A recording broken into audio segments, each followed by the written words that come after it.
Welcome back to BMW Maniac.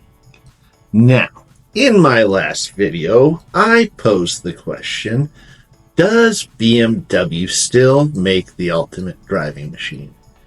The short answer is no. No, they do not.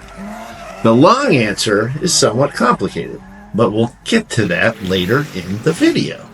Now, you are probably asking, is this guy sitting here qualified to answer this sort of question? Well, I believe I am. I've owned 4 BMWs and also a ton of other sports cars. However, what makes me inherently qualified to answer the question is that 20 years ago, I had the honor of owning a 1990 BMW E30 M3. Now, what is a BMW E30 M3? It was probably one of the most pure M cars that BMW ever built. And here is a quick summary of the E30 M3. The BMW E30 M3 is an automotive icon that revolutionized the sports sedan genre. Born on the racetrack in the late 1980s, this marvel combined a high-revving 2.3-liter 4-cylinder engine with a lightweight, aerodynamically optimized body, making it a powerhouse of performance and agility. Its distinctive box-flared fenders and aggressive stance were not just for show. They were a testament to BMW's commitment to engineering excellence. Winning numerous championships in touring car racing, the E30 M3 was not just a car. It was a statement, merging unparalleled driving dynamics with everyday usability. This legend has since captured the hearts of enthusiasts worldwide, becoming a cherished classic that embodies the pure essence of driving pleasure. Oh, hello, welcome back. Oh, sorry, yes. Hey, did I write that script? No, I didn't write that script. Never write a script when you can have ChatGPT write it for you. However, he pretty much hit the nail on its head there. I loved that little car. It was so much fun to drive.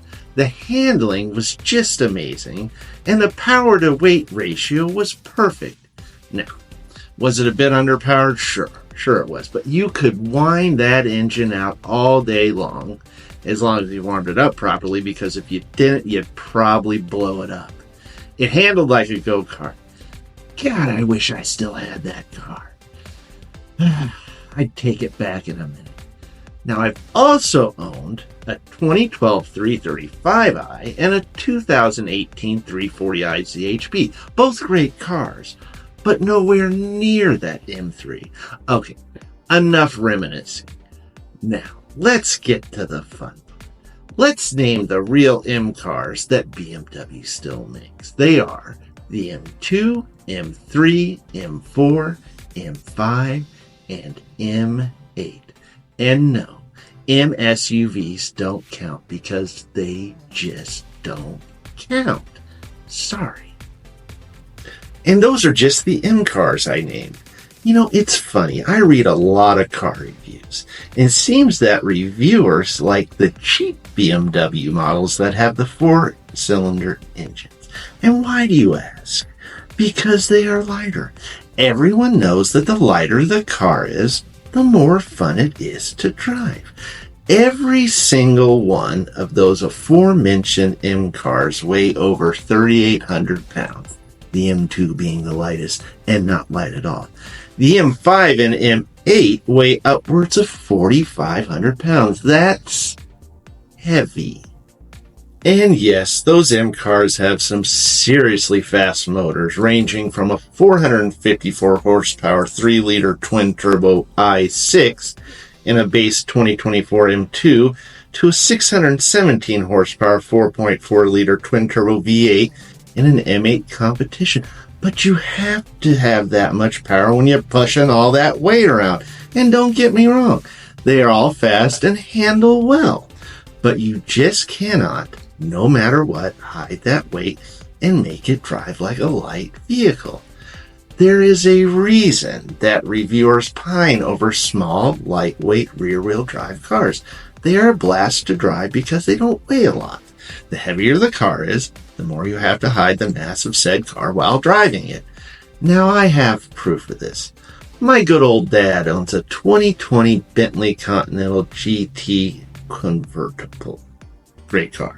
The car is lightning fast to 60, but weighs a whopping 5,300 pounds. Now go ahead and ask me if it's a fun car to go drive and carve corners in. No, it is not. Prior to that, he had a 2017 Continental GT with the W12 motor. I went for a spirited drive in that car and had to come home and take a nap because it wore me out driving all that weight around. No, I really did come home and take a nap. Now we're in 2024. Now in 2025 and onward, these cars are just going to keep going up as BMW adds electric power to their lineup. You don't like electric cars? Me either, but that's a topic for another video. So let's get back to my 2021 M2 competition. It weighs 3,600 pounds, and I know it's not that light, right? But it is the last pure M car BMW has built in terms of weight. Now, if you go back 12 years, the BMW M weighed only 3,300 pounds. And how much did my beautiful E30 M3 weigh? Around 2,700 pounds. You see where I'm going with this, right? To me, a new BMW, or any car for that matter, should be lighter and more fun to drive. Are we ever going to get back to that place? Probably not, but there are still some manufacturers out there that cater to the driving enthusiasts. So, I'm getting long-winded, but in our next video, we are finally going to go for a drive in my M2 comp. And I'm going to show you why it's probably the last best M car. Stay tuned, Maniacs. You're going to want to watch the next video.